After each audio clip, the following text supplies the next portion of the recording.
출애굽기 3장입니다. 3장 13절 말씀부터서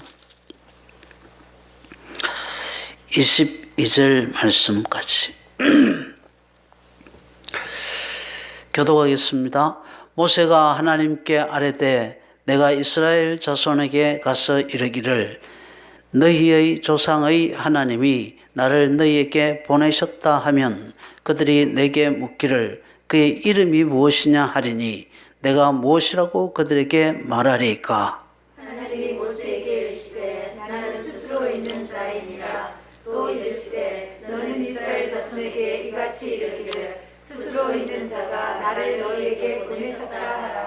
하나님이 또 모세에게 이르시되 너는 이스라엘 자손에게 이같이 이르기를 너희 조상의 하나님 여호와 곧 아브라함의 하나님 이삭의 하나님 야곱의 하나님께서 나를 너희에게 보내셨다 하라. 이는 나의 영원한 이름이요 대대로 기억할 나의 칭호니라.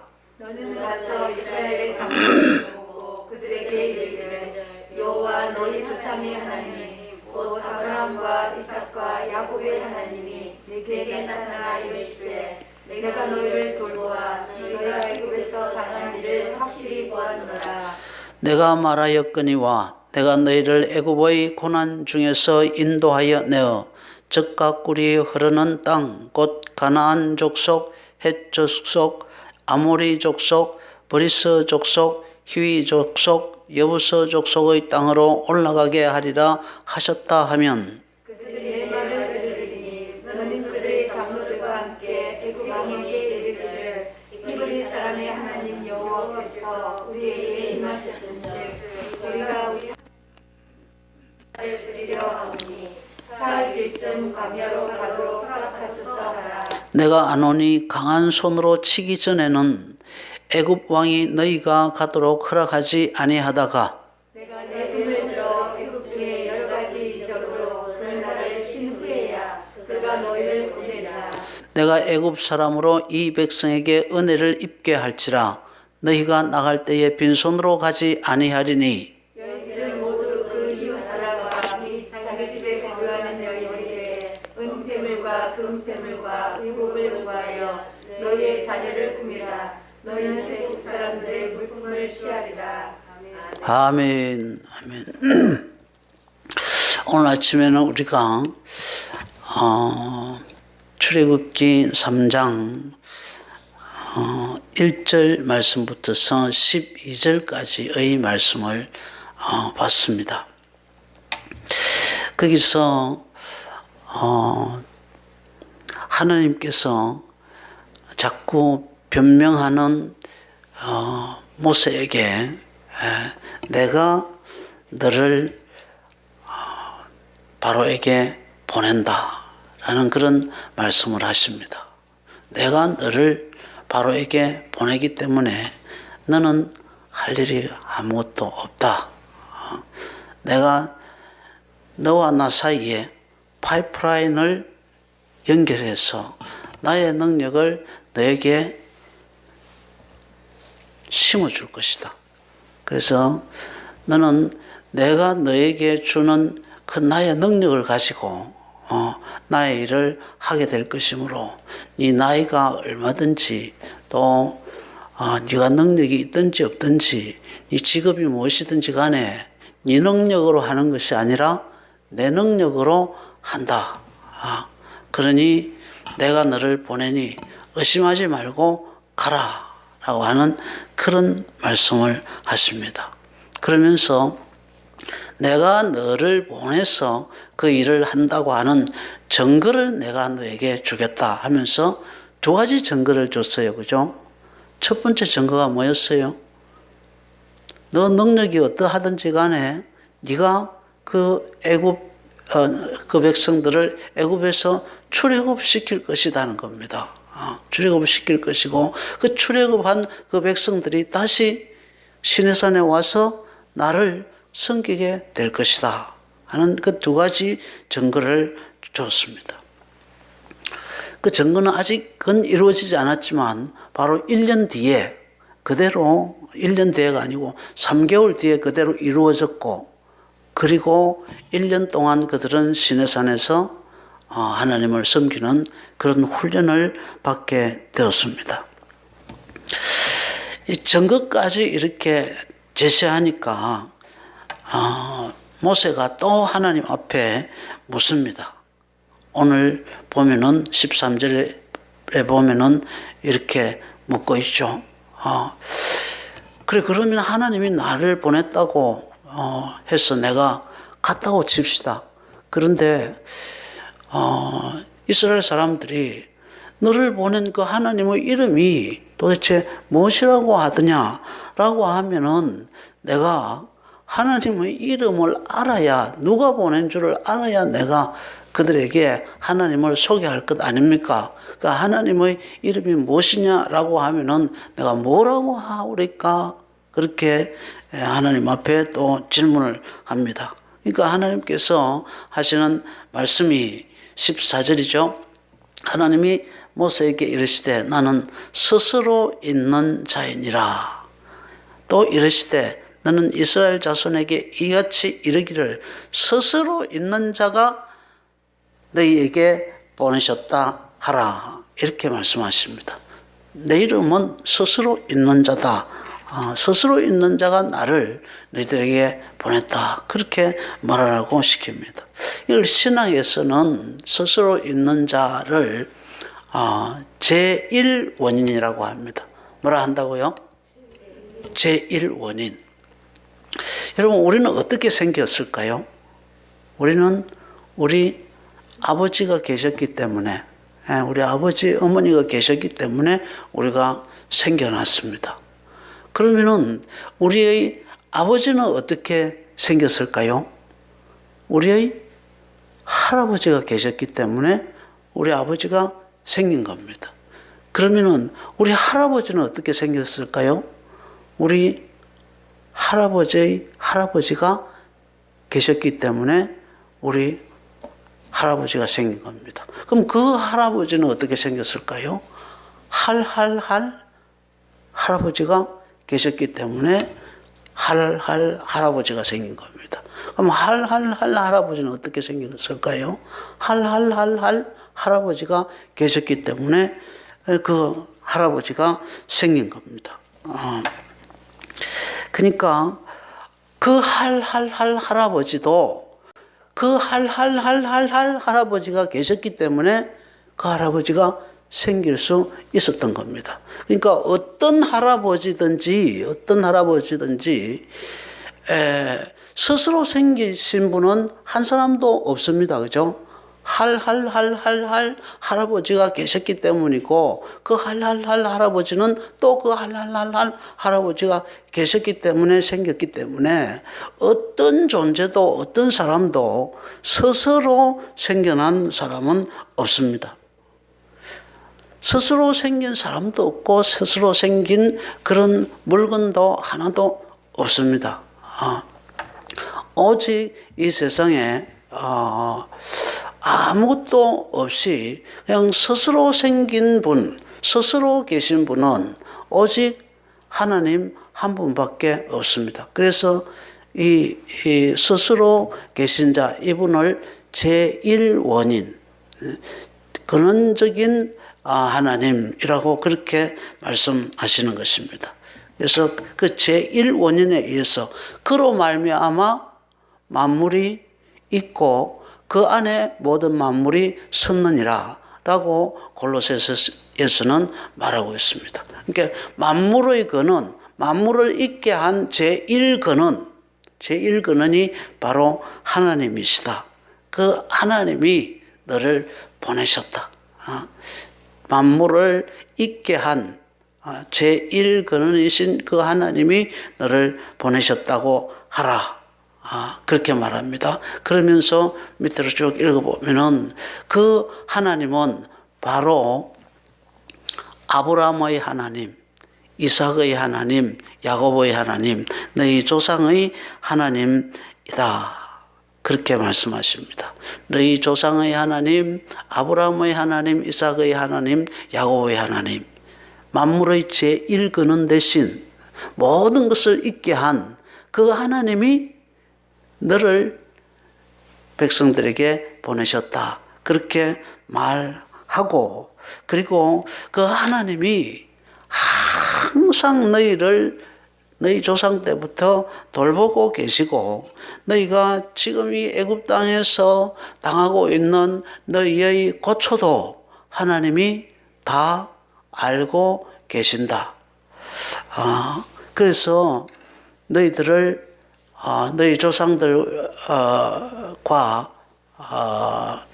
그 약속한 것을 기억하여서 너희들을 지금 이 고역에서 벗어나게 해서 젖과 꿀이 흐르는 땅으로 그 하나님께서 인도하시려고 하신다. 라고 그렇게 백성들에게 전해라. 그래서 백성들이 네 말을 듣게 되어지거든. 장로들과 백성이 네 말을 듣게 되어지거든. 장로들과 힘을 합하여서 이제 바로왕을 찾아가서 바로왕에게 우리가 히브리 사람의 하나님을 만나게 되었는데 그 히브리 사람의 하나님이 우리에게 3일 동안 저 광야에 가서 제사를 받기를 원합니다. 이 애굽 땅이 아니라 저 3일 길 건너 그 광야에 가서 우리에게 제사를 받기를 원하오니 우리를 3일 동안 광야로 가서 히브리인의 하나님에게 제사를 지낼 수 있도록 우리가 가도록 허락해 주십시오. 그렇게 청하라고 그렇게 이야기를 합니다. 17절 한번 볼까요? 18절.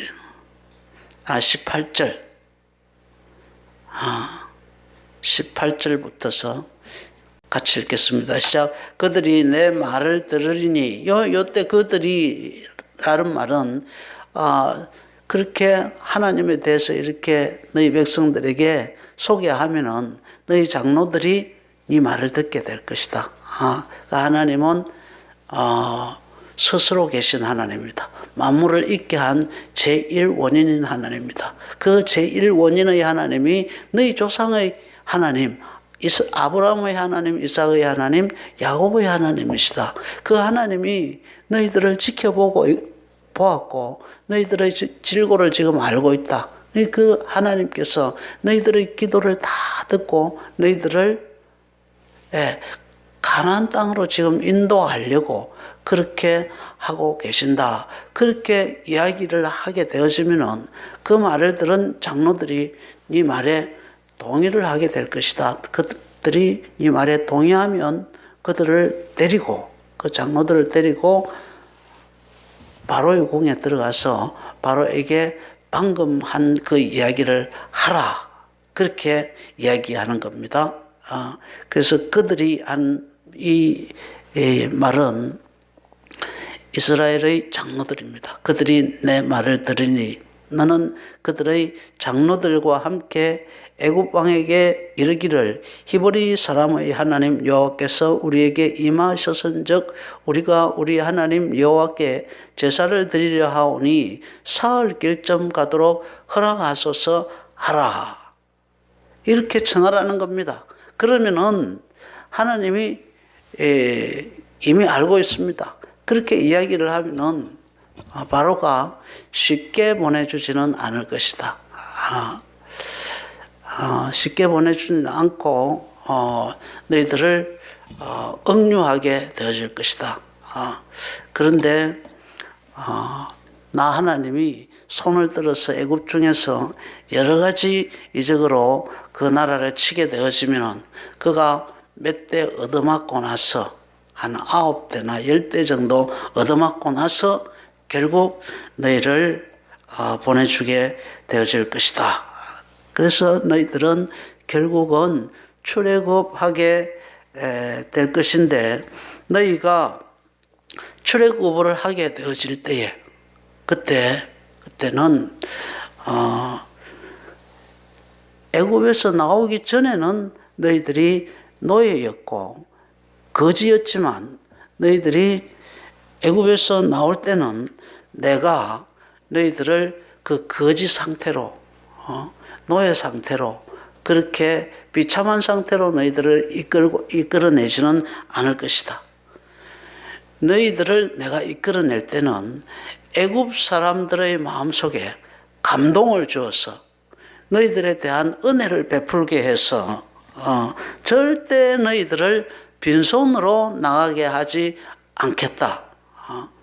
애굽 사람들이 너희들을 보고 너희들에게 은혜를 끼치게 하여서 애굽 사람들 자기들이 가지고 있는 은, 금, 폐물, 옷 이런 것들을 많이 주어서 너희들을 애굽에서 나가게 할 것이다. 그러니 그 사람들이 은이나 금이나 폐물이나 여러 가지 옷가지들을 주면은 그런 것을 가지고 너희 자식들을 잘 꾸며서 그렇게 해서 출애굽을 하도록 하라. 이렇게 말씀하십니다. 22절입니다.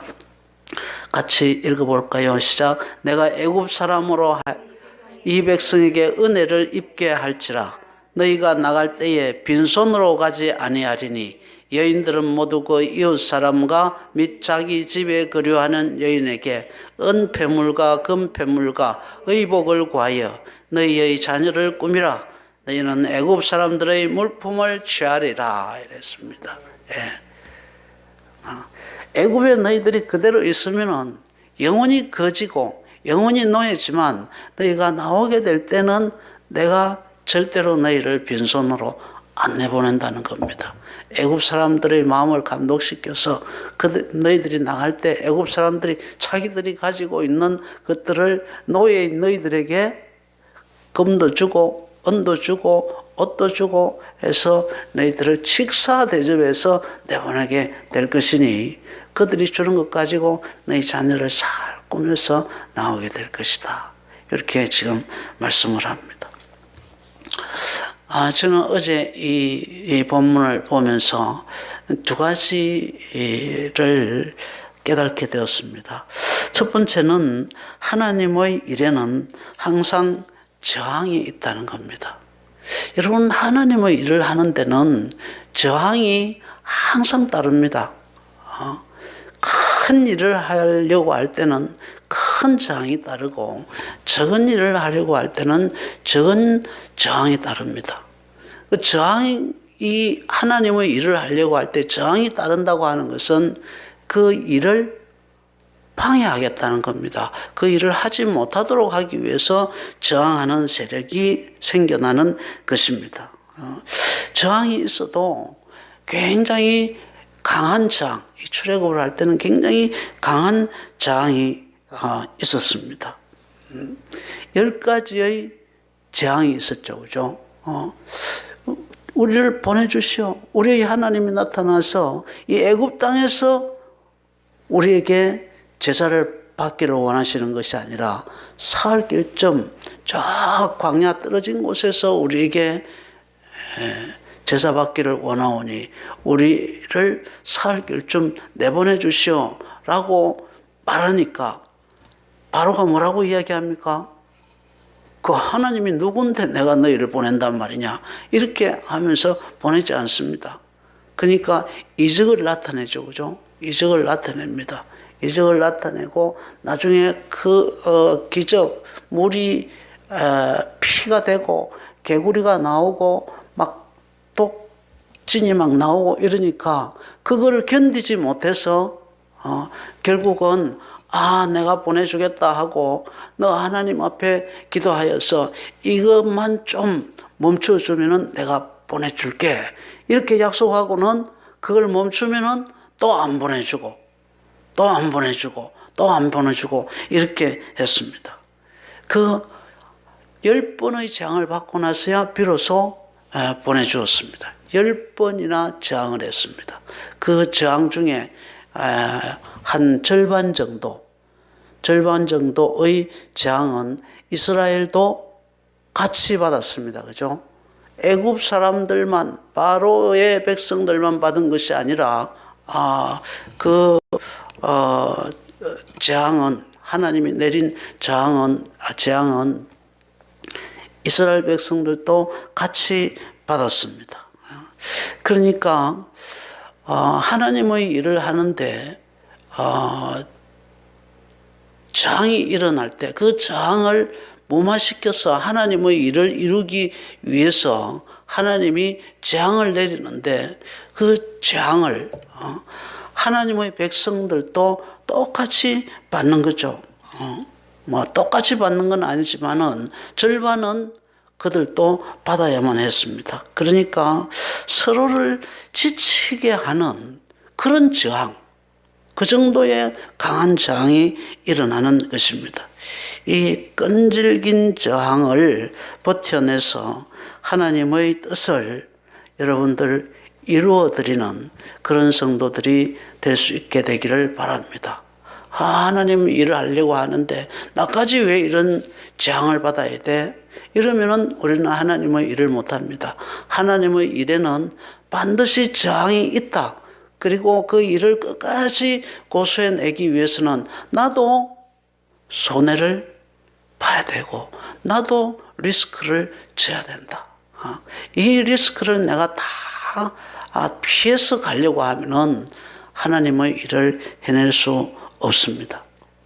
끈질긴 저항이 있을 때 그 저항을 끝까지 버텨내서 이겨내서 하나님의 뜻을 이루어드리는 그런 모세 같은 그런 성도들이 되어질 수 있게 되기를 주님의 이름으로 축원합니다. 두 번째는 하나님의 일에는 대책과 보상이 있다는 것입니다.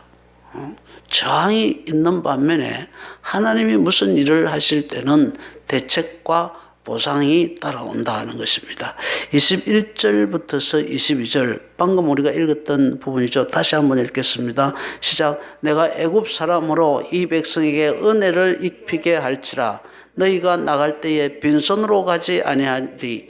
여인들은 모두 그 이웃 사람과 및 자기 집에 거류하는 여인에게 은폐물과 금폐물과 의복을 구하여 너희의 자녀를 꾸미라. 너희는 애굽 사람들의 물품을 취하리라 라고 합니다. 애굽의 주인들이 이스라엘 백성들을 노예로 삼고 있는 애굽의 주인들이 노예인 이스라엘 백성들에게 은폐물과 금폐물 그리고 옷가지를 선물로 주는 것. 여러분 이게 쉽습니까? 절대로 쉽지 않죠, 그죠? 주인이 왜 노예한테 선물을 줍니까? 주인이 노예한테 선물을 안 줄 뿐만 아니라 오히려 노예가 주인에게 선물을 줬으면 좋지. 주인이 노예에게 선물을 줄 필요는 없습니다. 만약에 노예가 너무 잘해서 선물을 준다고 한다면 야 밥이나 한 그릇 더 먹어라. 그 정도고 야 오늘 조금 피곤할 테니까 오늘 좀 더 쉬어라. 이 정도의 선물이지 왜 자기가 가지고 있는 금을 주고 은을 주고 그 당시 이 의복이라고 하는 것은 굉장히 귀한 거였잖아요, 그죠? 우리가 어릴 때까지만 해도 이 의복은 굉장히 귀한 거였습니다. 그래서 추석 때, 설 때 아니면은 옷을 우리가 사 입지를 못했어요. 그냥 얻어 입고 누가 주는 거 입고 그렇게 했지. 새 옷을 사 입고 하는 것은 뭐 추석 때나 설 때나 그럴 때나 우리가 새 옷을 사 입을 수 있을 정도였습니다. 그렇게 옷이라고 하는 것은 고대에는 굉장히 귀한 거였어요. 옷은 바로 생명을 싸는 생명싸개와 같은 거였습니다. 근데 왜 은을 주고 금을 주고 그리고 그 옷을 선물로 줍니까? 그런 일은 있을 수 없는 일인데 하나님께서 그렇게 하시겠다라고 하셨습니다. 그것은 그들이 일평생토록 애굽에서 노예 사회를 하면서 아무것도 받지 못하고 그 일해준 것에 대한 노임이었습니다. 노동의 대가를 하나님께서 받게 한 것입니다. 노예들에게 노임을 줄 필요가 없죠. 그죠? 노예들은 그냥 밥 먹여주고, 옷 입혀주고, 그리고 잠잘 곳 제공해주면은 그게 바로 노임입니다. 그것도 그냥 충분합니다. 자기를 죽이지 않는 것만으로도 자기에게 하루하루 살아갈 수 있고, 일을 할 수 있는 그 자리를 준 것만으로도 주인에게 감사한 일이죠. 그런데 하나님께서는 이스라엘 백성들에게 그들이 받지 못했던 그 모든 노임들을 다 받을 수 있도록 그렇게 해 주셨습니다. 하나님이 개입하시니까 절대로 노예에게 일어날 수 없었던 일들이 일어났고, 노예가 받을 수 없었던 보상을 하나님이 받도록 그렇게 해 주신 것입니다. 이렇게 이스라엘 백성들이 나올 때에 애굽 사람들로부터 받았던 그 은폐물, 금폐물, 그리고 의복 이런 것들은 나중에 이스라엘 백성들이 출애굽기 25장입니까? 25장 이후에 보면은 성막을 짓는 그 기사가 나옵니다. 그죠? 성막을 지을 때에 이런 은폐물, 금폐물, 그리고 옷가지 이런 것들이 이런 것들이 자발적으로 성막을 짓는데 유용하게 사용되었습니다. 하나님은 이렇게 무슨 일을 하실 때에 먼 미래까지를 바라보는 겁니다. 금폐물, 은폐물 이런 거를 주실 때에는 이것이 너희들이 그동안 보수 없이 무보수로 이 사람들에게 착취당한 일에 대한 보상이다 하면서 주셨고, 그리고 저들이 그 일에 대한 보상으로 받은 것을 나중에 성막을 지을 때 사용할 수 있도록, 자발적으로 사용할 수 있도록 그렇게 하나님께서 먼 미래까지 바라보시고 그 일을 하신 것이고, 하나님은 대책을 가지시고 또 보상을 정하시고 모든 일을 계획하고 계신다고 하는 것을 알 수 있습니다. 하나님의 생각은 우리의 생각을 훨씬 뛰어넘습니다. 하나님의 일에 만약 우리가 모세처럼 또 이스라엘 백성들처럼 부름을 받았다고 한다면 거기에는 우리가 모르는 하나님의 놀라운 대책이 있고, 또 우리가 생각했던 것보다 더 큰 보상이 있다는 사실을 믿고 저항하는 세력들을 뚫고 맡기신 일에 충성을 다하여서 하나님의 대책이 얼마나 크고 또 하나님의 보상이 얼마나 큰지, 그 대책의 어떠함과 그 보상의 어떠함을 누리는 성도들이 될 수 있기를 주님의 이름으로 축원합니다. 찬송가 384장